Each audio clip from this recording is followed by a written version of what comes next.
Thank you for joining us today. This is the Wise County Public Schools ITRT's first ever Tech Share. I am Jesse Roberts, and I am joined today by Jason Hicks, Daniel Vanover, and Kevin Marcus.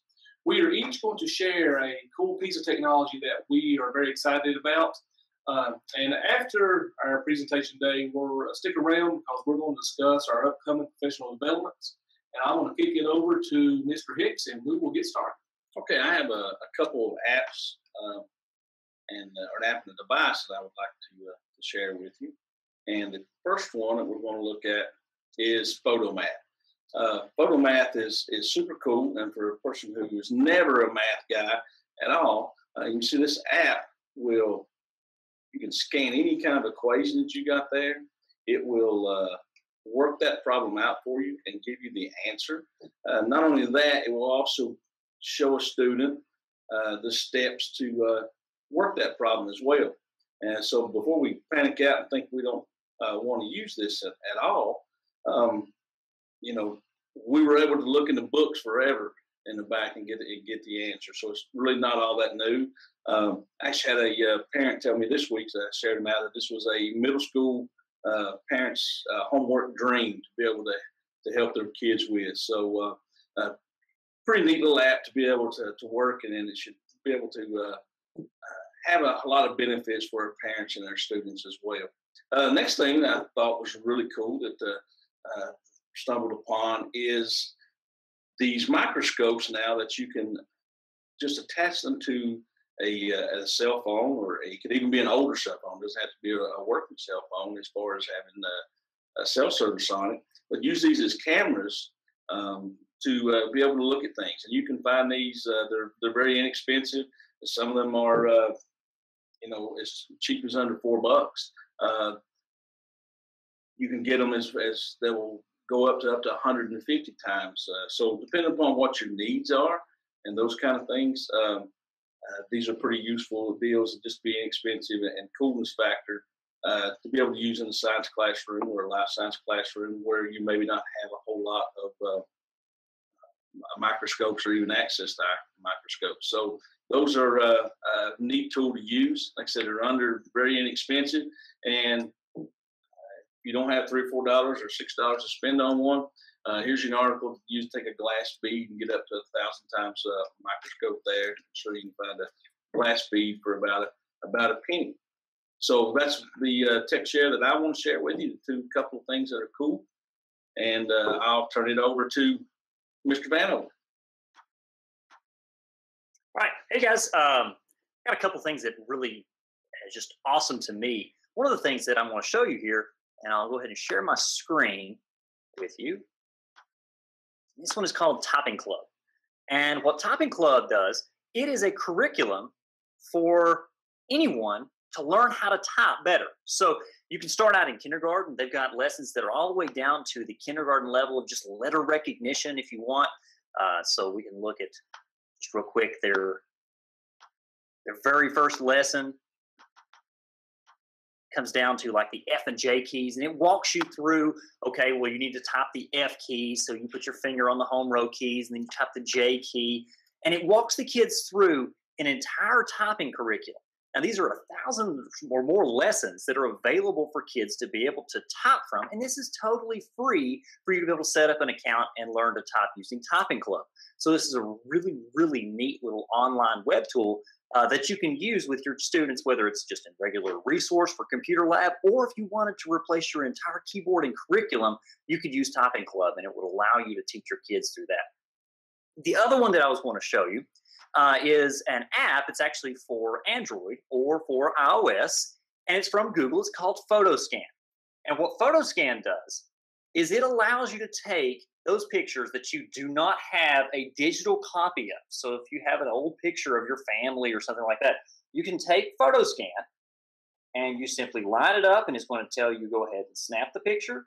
So it snaps a picture, and then it says, okay, now I want you to move the phone up here to these dots, move it down there to that dot, move it over here, move it up there. And it's taking 5 different pictures, and it's going to mesh those pictures together, and it's going to create a digital version of that picture for you. that you can then save to your Google Photos. So now I have a digital copy of a printed image that I once had that I never had a digital copy of before. I can save it to my Google Photos. I can share it up on Facebook or Twitter or however I want to do it. So that's another really, really neat tool that you're able to use, and it's totally free as well. It's Google Photos Scan. And so it's another one I really recommend that you check out sometime. And so I'm going to pass it over to Kevin, and I hope to see you guys next week in our training. Well, hello, everybody. What I'm going to bring to you today is Nearpod and ThinkLink.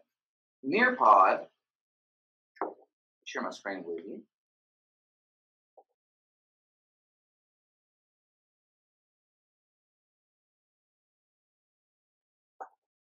Nearpod is an interactive presentation and assessment tool that works great with students. What you can go in and do is you can create presentations that you can push out to them.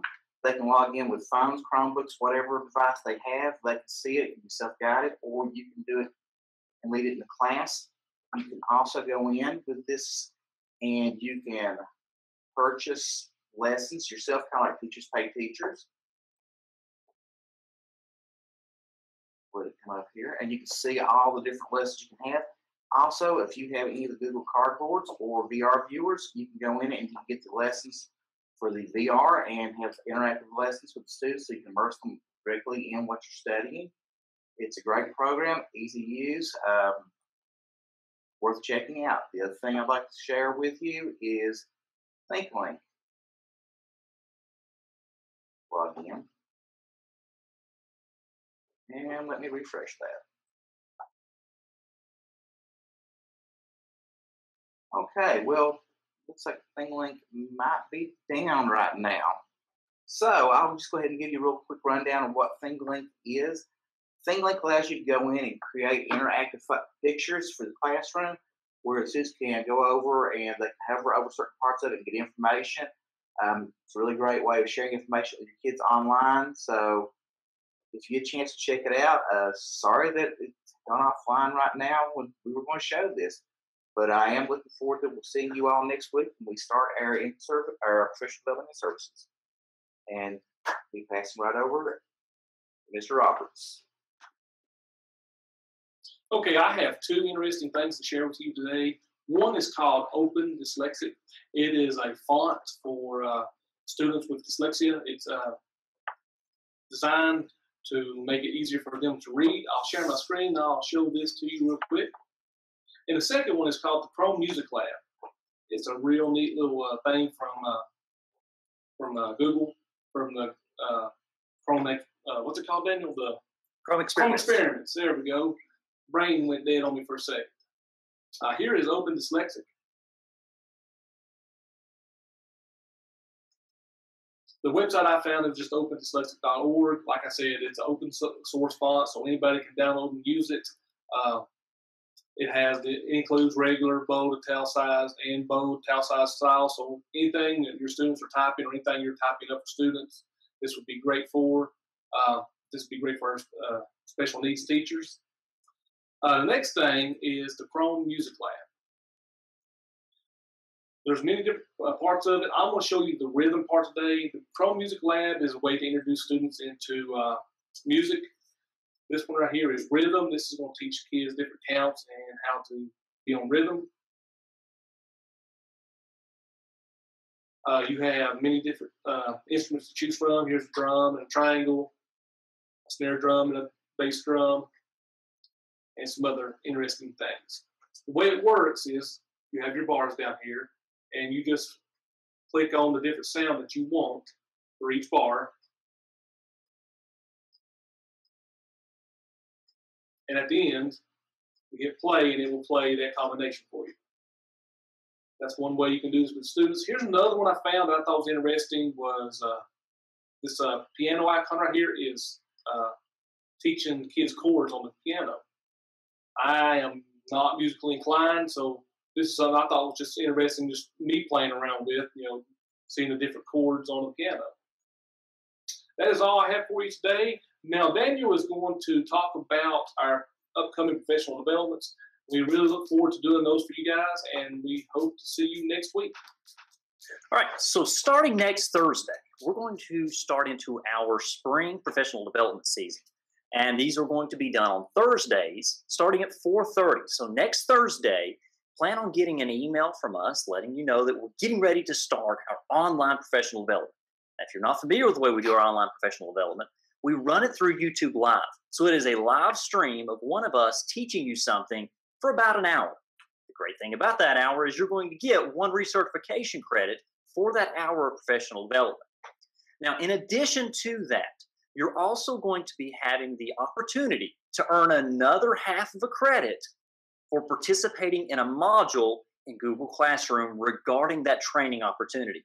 So next week, we're actually going to be doing a training on Google Classroom. Jesse's going to show us Google Classroom. He's going to walk you through the steps to set up your own Google Classroom. And then your module will be to create a Google Classroom. You're going to invite our dummy account. It's going to be itrt@wisek12.org, and we'll share that with you in the training. But you'll be able to invite that student in there and assign a few assignments to that student, make a few announcements to that student to show us that you're proficient in Google Classroom. Once you've done that, then you will earn an entire 1.5 credit for your recertification. We're going to be running 8 of those, so you have a maximum of 12 points that you could earn from this professional development series. Now, if we have a snow day on one of those Thursdays, the training will be bumped up to 1:30 on that day. So instead of a 4:30 training on a snow day, you're going to be seeing a 1:30 training. We see that snow day training is really one of those things that that folks really like to see and they really like to do.